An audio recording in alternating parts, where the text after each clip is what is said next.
أشهد أن يرى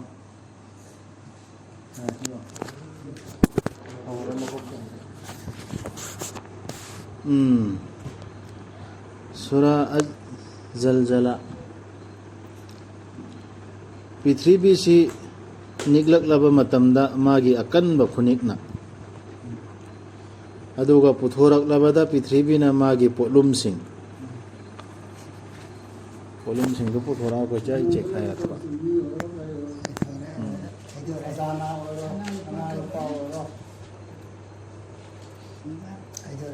अदुगा मियोय बना हैरक्लबदा मसिबु कैदौरबनो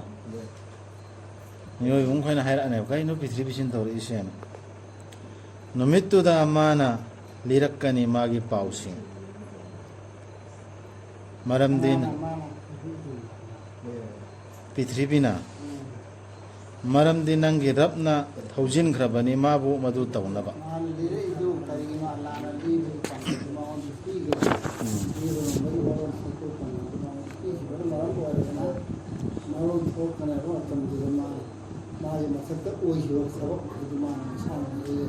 sana loina hairane numittuda thoknarakani mi singna machoi makoida uhanbinaba makoigi thabak singdugi foldu kanagumba tawjakhraba kakcheng amagi arumbagi afaba madu mana ujaba phangani mane kanagumba tawjakhraba kakcheng amagi arumbagi fattaba madu mana ujaba phangani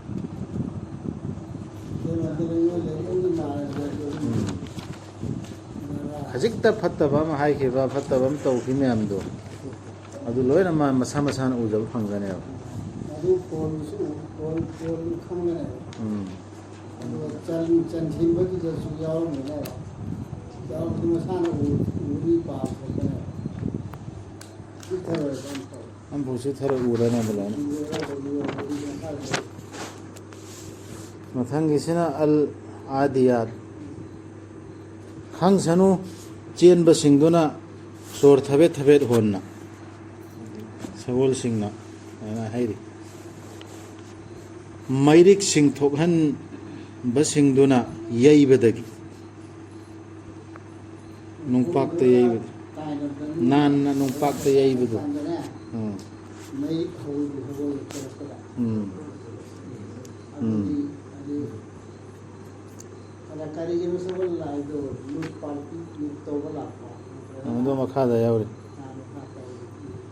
लान तानसिलक्प सिंगदुना नोंगालक्पदा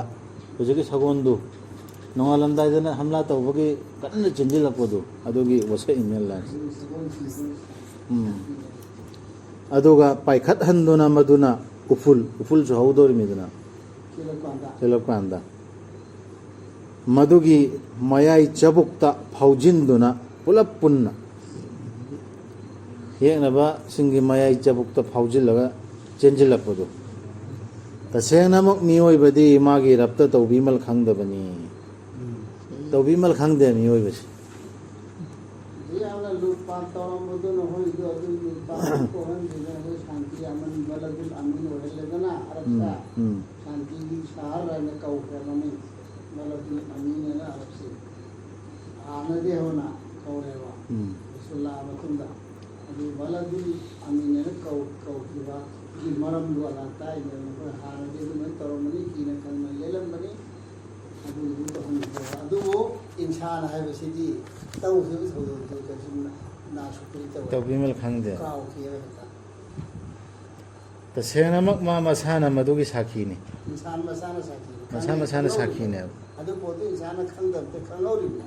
खंगना मा चेले तसेंगनामक माना लंथुम पांबदा यौसल्ले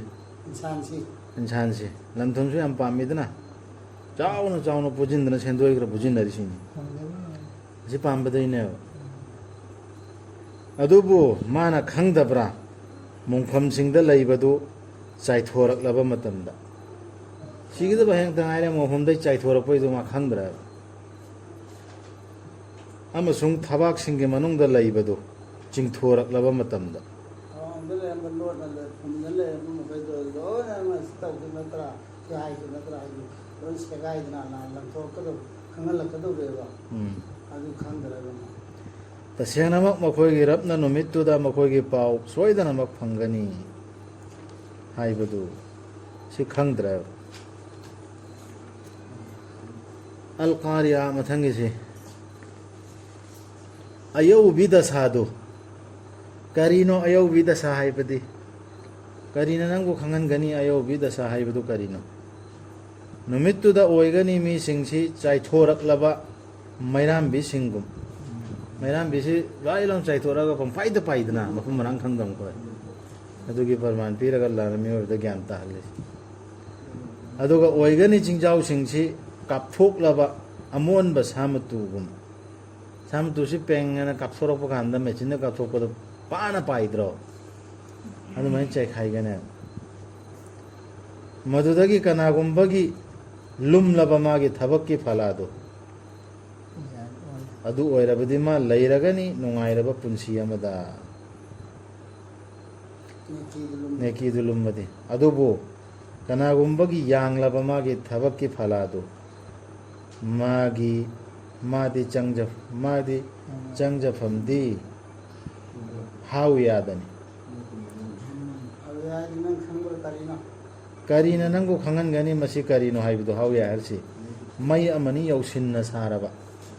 इसा इसानसु check तोबी याइदना आइगी ngasi नोमगी फलासे अफबना लुमिब्रा फतबना लुमिब्रा HiAce आदत खंगदरसु सिदासु check तो तोपी याय ngasi ना हां अफबना लुमि अदु इसा इसान चेक तोबदम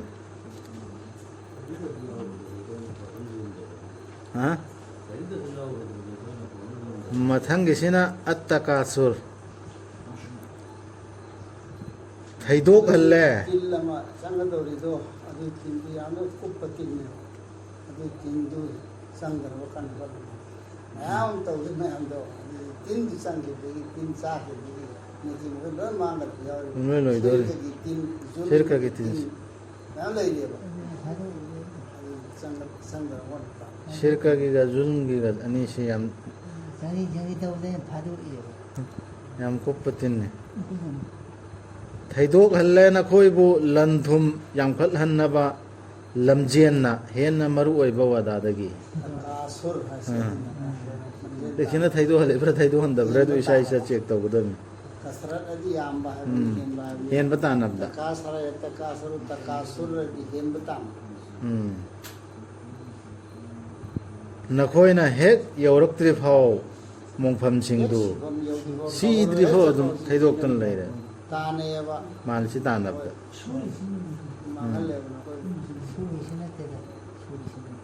नत्ते नखोइ सोइदना खंगलकलगनी अदुगी तुंगदा नत्ते नखोइ सोइदना खंगलकलगनी नत्ते नखोइना खंगलमलबदी ज्ञान लांबा ngambagi सोइदबदुना तौरमगदबनी आखिरत की थौरांग ज्ञान लांबा ngamdana इखोइना खंगमबदी सोइदना आखिरत की थौरांग तौरमगदना दु ngamde सोइदना मक उरगनी नखोइना माइकोलदु